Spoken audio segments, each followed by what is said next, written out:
ओम तत्सत। ओम श्री परमात्मने नमः। ओम श्री गुरुवे नमः।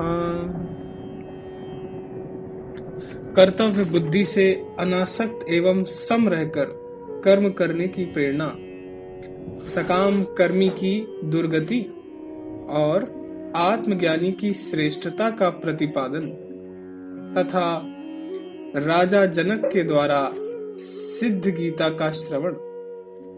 श्री वशिष्ठ जी कहते हैं, श्री राम, मैं श्रुति, स्मृति और सदाचार से युक्त समस्त व्यवहार को वासना शून्य होकर करता हूं। इस प्रकार जो पुरुष कर्तव्य बुद्धि से कार्यों में प्रवृत्त होता है वह मुक्त है, ऐसी मेरी मान्यता है।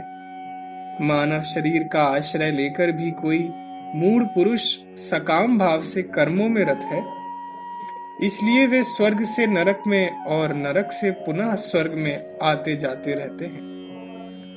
कुछ लोग ना करने योग्य कर्मों में आसक्त हैं और करने योग्य कर्तव्य से विरत हैं। ऐसे पुरुष मरकर नरक से नरक को, दुख से दुख को और भय से भय को प्राप्त होते रहते हैं। उनमें से कितने ही जीव अपने वासना रूप तंतुओं से बंधे रहकर उपर्युक्त कर्मों के फल भोगते हुए तिर्यक योनि से स्थावर योनि को और स्थावर योनि से तिर्यक योनि को आते जाते रहते हैं। कोई कोई ही मन के साक्षी आत्मा का विचार के द्वारा अनुभव करके तृष्णा रूपी बंधन को तोड़कर परम कैवल्य रूप पद को प्राप्त होते हैं। ऐसे आत्मज्ञानी पुरुष धन्य है। ऐसे पुरुषों का श्रेष्ठता, मनोरमता, मैत्री, सौम्य भाव, करुणा और ज्ञान आदि सद्गुण सदा ही आश्रय लेते हैं। जो पुरुष समस्त कार्यों को कर्तव्य बुद्धि से करता रहता है तथा उन कार्यों के फल के पुष्ट या नष्ट होने पर सब कार्यों में संभाव रखता हुआ हर्ष और शोक के वशीभूत नहीं होता, उसके भीतर सारे द्वंद्व उसी तरह मिट जाते हैं जैसे दिन में अंधकार।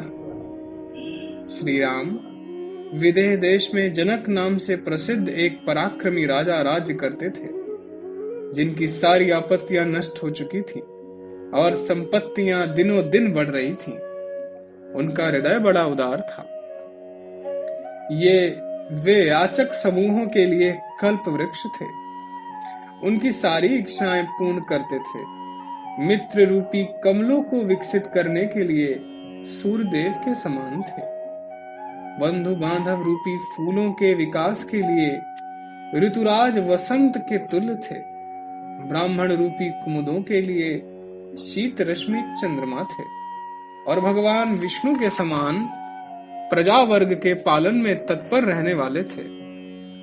एक दिन की बात है, वे वसंत ऋतु में खिले हुए पुष्पों से सुशोभित रमणीय उपवन में गए। उस मनोरम उद्यान में अनुचरों को दूर रखकर राजा पर्वत शिखर पर उगे हुए कुंजों में विचरण करने लगे। कमल नयन श्री राम वहां किसी तमाल वन के निकुंज में कुछ सिद्ध पुरुष बैठे हुए थे, जो दूसरों को दिखाई नहीं देते थे। पर्वतों और उनकी कंदराओं में विचरने वाले वे सिद्ध सदा एकांत स्थान में निवास करते थे। उनके मुख से कुछ ऐसे उपदेशात्मक गीत निकले जो श्रोता के हृदय में परमात्म भाव को जगाने वाले थे। राजा ने उन गीतों को सुना मानो वे उन्हीं पर अनुग्रह करने के लिए गाए गए थे। उन गीतों के भाव क्रमशः इस प्रकार हैं। कुछ सिद्ध बोले, दृष्टा का नेत्र आदि इंद्रियों द्वारा जो दृश्य विषय के साथ संयोग होता है, उससे जो विषय सुख की प्रतीति होती है, उसके द्वारा बुद्धि वृत्ति में स्वयं सहज आनंद रूप से जो निश्चय प्रकट होता है, वही जिसका स्वभाव है, तथा जो आत्म तत्व के परिशोध से निरतिशय भूमा रूप में आविर्भूत हुआ है, उस विशुद्ध आत्मा या परमात्मा की हम निश्चय समाधि के द्वारा उपासना करते हैं। दूसरे सिद्ध बोले, वासना सहित दृष्टा, दर्शन और दृश्य की त्रिपुटी को त्याग देने पर जो विशुद्ध दर्शन या ज्ञान के रूप में प्रकाशित होता है, उस विशुद्ध आत्मा की हम उपासना करते हैं। अन्य सिद्धों ने कहा, आस्ति और नास्ति इन दोनों पक्षों के बीच में उनके साक्षी रूप से जो सदा विद्यमान है, प्रकाशनी वस्तुओं को प्रकाशित करने वाले उन परमात्मा की हम उपासना करते हैं। दूसरे सिद्ध बोले, जिसमें सब है, जिसका सब है, जिससे सब है, जिसके लिए यह सब है, जिसके द्वारा सब है और तथा जो स्वयं ही सब कुछ है, उस परम सत्य आत्मा की हम उपासना करते हैं।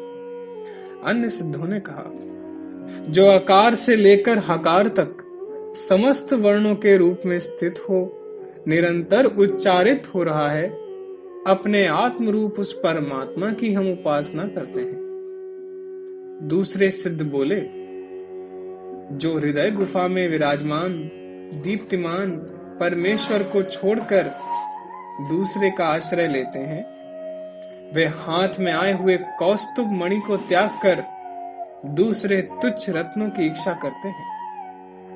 अन्य सिद्धों ने कहा, संपूर्ण आशाओं का त्याग कर पर हृदय में स्थित ज्ञान का फल रूप या ब्रह्म प्राप्त होता है, जिससे आशा रूप विष वल्लरी की मूल परंपरा ही कट जाती है। दूसरे सिद्ध बोले, जो दुर्बुद्धि पुरुष भोग्य पदार्थों की अत्यंत नीरसता को जानकर भी उनमें बारंबार अपने मन की भावना को बांधता है, वह मनुष्य नहीं गधा है।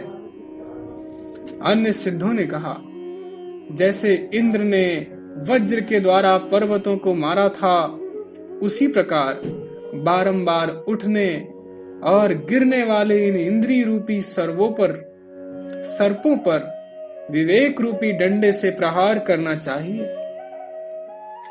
दूसरे सिद्ध बोले, उपशम या शांति के पवित्र सुख को प्राप्त करना चाहिए।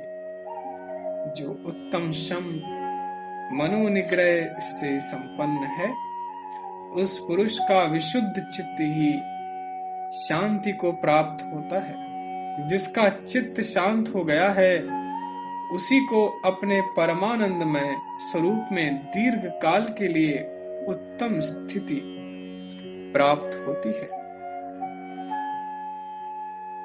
ओम तत्सत, ओम तत्सत, ओम तत्सत।